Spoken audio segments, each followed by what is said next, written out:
Hello, everybody. I hope that you are doing well on this beautiful first day of March. Can you believe that it is already March? This year is already going so fast. Anyway, this is number one of my trauma vlog. Vlog, whatever. I'm new to this, so bear with me. I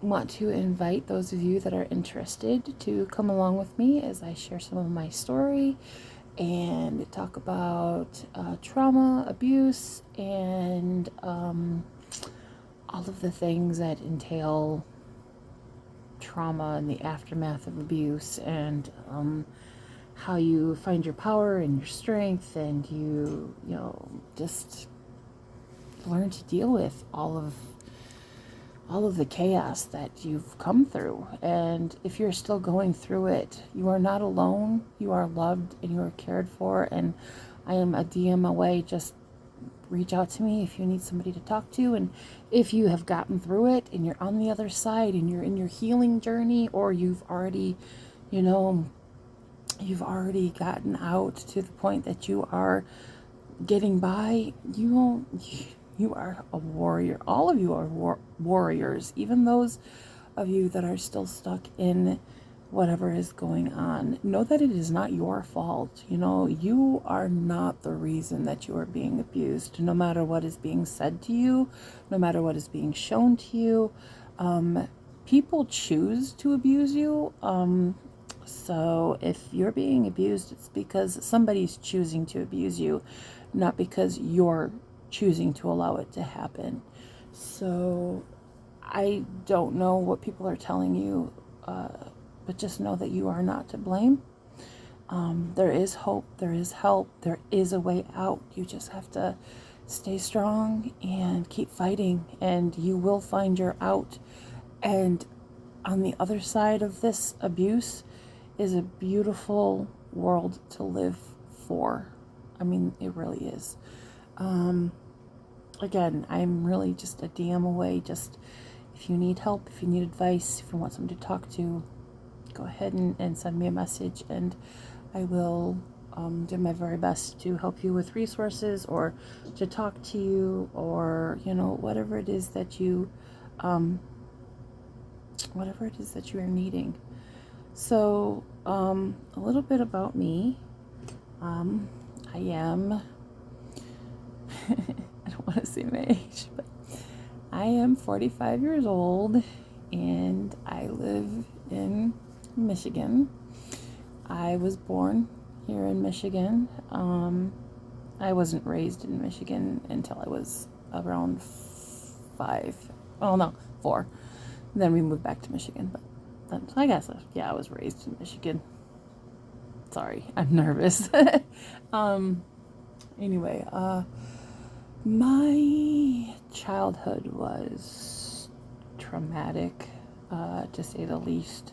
My mother was a narcissistic alcoholic, and she had a horrendously abusive side to her. I also had a stepfather who I believe was also narcissistic. He didn't have drug or alcohol issues. He was just a monster. He was a sergeant, or I don't know, one of the higher ups in one of the branches, Army, or I don't know what one it was, but he was a serviceman, but like a drill sergeant, so you can imagine how abusive things were with him. Yeah, it was pretty bad. My mother is now dead, so I've been free of her abuse for quite some time. However, she still haunts me daily. I have not seen my stepfather since I was 14 or 15, thankfully. I don't miss him a day in my life. Actually, I hope that he's dead, or that he's going through tremendous hell. Or that he will one day.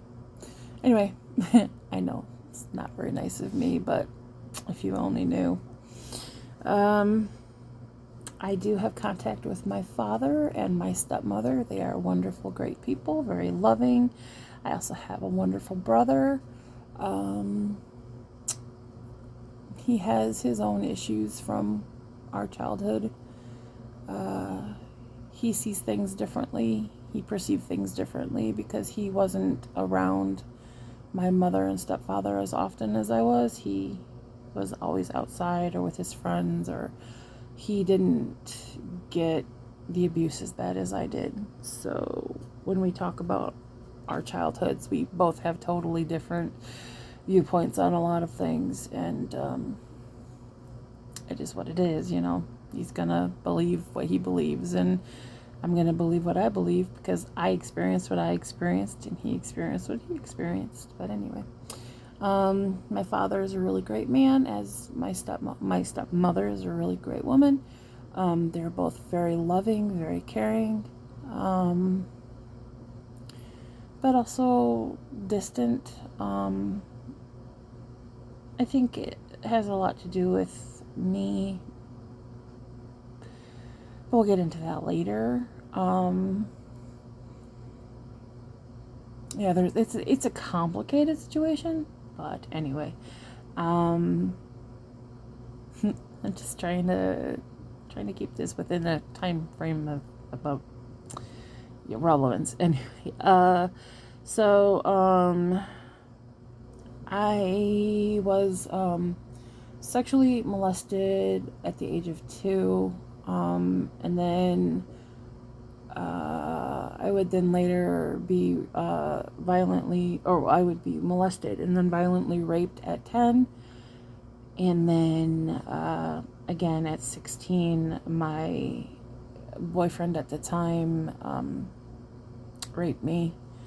Of course, I convinced myself that it was love and that I wanted what happened, but I didn't. And so it's been pointed out to me several times by my therapist that it was actually rape, and because it was unconsensual. But I didn't think it could be rape, because like, how could it be rape? I love this man, you know, like, boy, because he wasn't a man, but well, actually he was. He was 18. I was 16. But anyway, there's so much more to go through, but I just wanted to give a brief thing. I'm currently very, very happily married to my soulmate, fantastic, wonderful, loving man who I could not be happier with.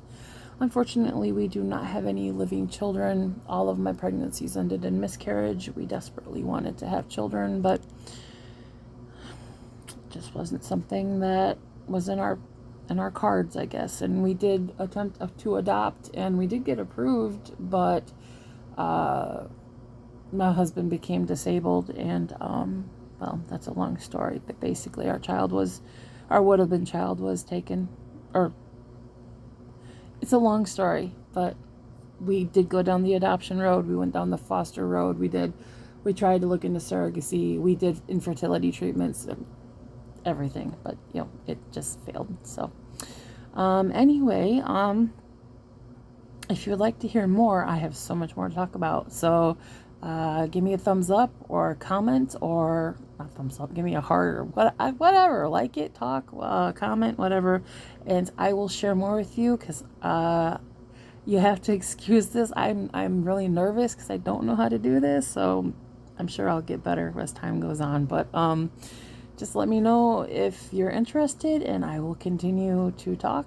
and maybe we can get to know each other and heal together. So I hope you have a beautiful rest of your day. I love you so much. Take care. Bye.